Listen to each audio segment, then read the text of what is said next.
네, 안녕하세요. 네, 최준현 변호사님을 모시고 이끌어가고 있는 최준현 변호사의 노동상담소. 오늘도 법무법인 라움의 파트너 변호사님이신 최준현 변호사님 모시고 노동상담 계속 이어가 보도록 하겠습니다. 네, 변호사님 반갑습니다. 반갑습니다. 오늘따라 유난히 많이 웃으시네요. 요즘 뭐 사회자님만 보면 웃음이 절로 나옵니다. 네, 오늘은 조금 이제 어떻게 보면은 어떤 분들이 지금 많이 들으시는지 모르겠지만 또 저희들이 언젠가 나이 들어가는데 굉장히 좀 중요한 좀 부분들을 좀 나눠보려고 합니다. 이렇게 정년 이후에 근로관계가 어떻게 되는지에 대해서 여러분들 많이 궁금하실 텐데요. 오늘도 변호사님께서 또 시원하게 이 부분 긁어주실 거죠? 당연하죠. 네, 그러면 이 정년을 채운 후에 이렇게 근로관계를 종료하는 것이 이렇게 해고인지 아닌지 사실 사람들이 많이 궁금해할 거예요. 왜냐면 정년하면 기본적으로 정년 퇴임이나 퇴직을 한다라고 생각하는데, 근데 이게 무조건 일반적으로 이렇게 무조건 그래야 되는 건지, 아니면 뭐 계속해서 사실은 뭐 근무를 할 수 있는 건지, 아니면은 나는 뭐 더 일할 수 있는데 왜 이렇게 나를 그냥 관두라 그러냐, 이렇게 하면은 이게 해고에 해당하는 건지, 사실은 이게 되게 애매모호할 것 같은데요. 실제로 이제 뭐 법에서는 이걸 좀 정확하게 규정하고 있나요? 예. 뭐 법상으로는 우리가 뭐 정년에 일했으면 그까지 일했으면 그게 뭐 계약 기간 만료인지 그거에 대해서 뭐 명확하게 규정하고 있는 게 아니고, 이거는 법 일반적인 해석상으로 가장 기본으로 말씀드리면, 제가 누차 말씀드리듯이 계약 기간이 정해져 있으면 그 계약 기간까지 일하는 거를 사용자와 근로자가 합의를 하는 거죠. 네. 1년 계약 같은 경우도 그렇고 2, 3년 계약도 그렇죠.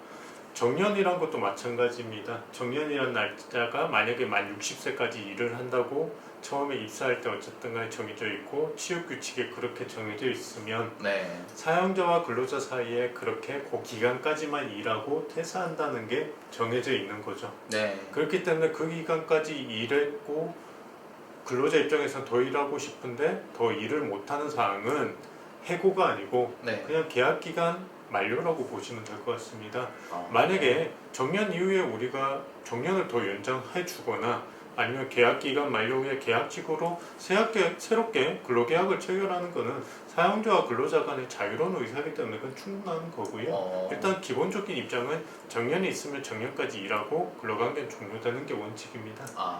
그래서 뭐 이렇게 큰 문제가 없을 것 같은데, 이제 조금 궁금한 게, 정년이 이렇게 넘어서 너 계속 뭐 일해 주셨으면 좋겠다, 그래가지고 계속 이제 일을 했어요.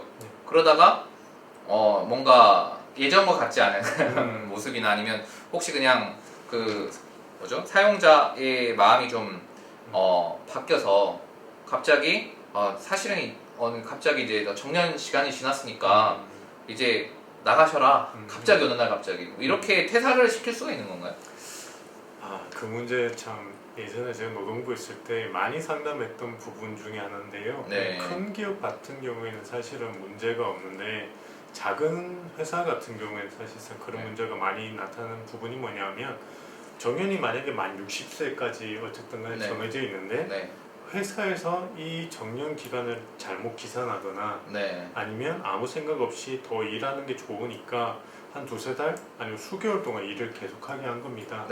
그랬을 때 근로자 입장에서는 어떻게 생각하겠습니까? 근로자 입장에서는 내가 정년이 도래하긴 했지만 사용자가 계속적으로 일을 하라고 했기 때문에 당연히 이제 계약 기간은 연장이 된다고 생각을 하겠죠. 네, 그렇죠. 만약에 우리가 정년 도래 시점으로부터 하루 이틀 지나고 뭐 정년이니까 그만두라고 했으면 그거는 이제 정년 이제 뭐 됐으니까 그만두는 건데, 그게 아니고 정년 도래하고 수개월이 지나도 계속 일을 했는데 갑자기 정년 도래했으니까 그만두라고 한다면 근로자의 그 근로에 대한 기대권을 상실을 하는 거고, 그리고 이제 서로 일단 신뢰관계가 깨지는 거죠.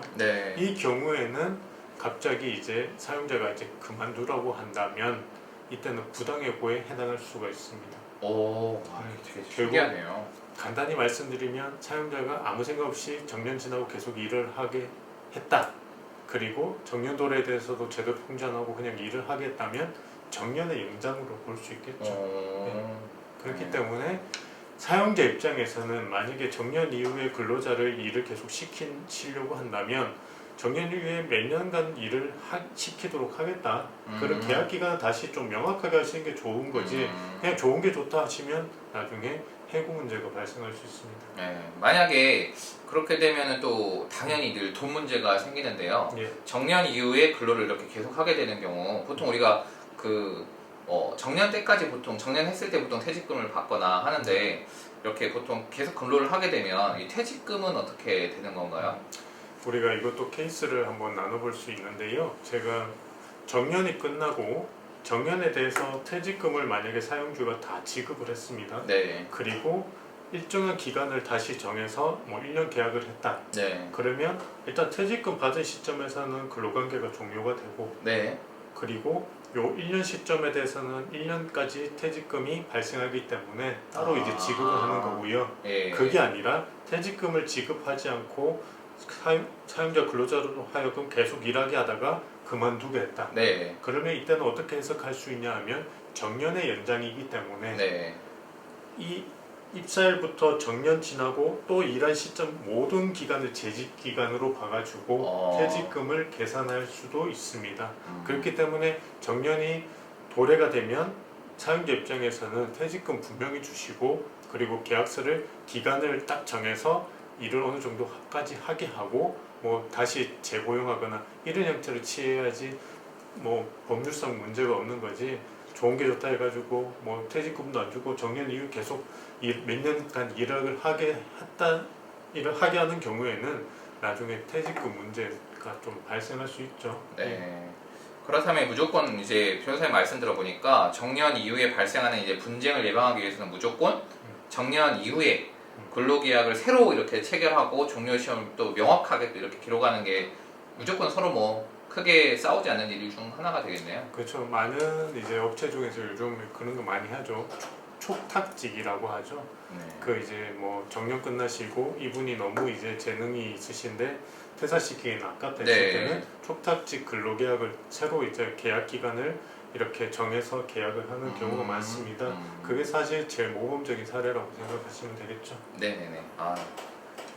알겠습니다. 또 여러분들 오늘 또 계속해서 좀 실생활에 저희들 삶에 사실은 되게 일상적으로 있는 문제들에 대해서 계속해서 나눠보고 있는데요. 오늘은 또 정년 이후의 근로관계에 대해서 또 최준일 변호사님께서 또 시원하게 또 잘 얘기해 주셔서 저도 이제 나이 들어갈 때 또 그렇게 해야 되는구나 네, 하는 생각을 해봅니다. 네, 변호사님 또 오늘도 좋은 또 말씀과 소개 또 감사합니다. 네, 감사합니다. 네, 여러분들 계속해서 좋아요와 구독 많이 눌러주시고요. 그리고 노동 관련 많은 질문들을 이렇게 저희들 이메일이나 유튜브에 댓글을 통해서 물어봐 주시면 저희가 계속해서 최준일 변호사님 모시고 상담을 해드리도록 하겠습니다. 네, 고맙습니다.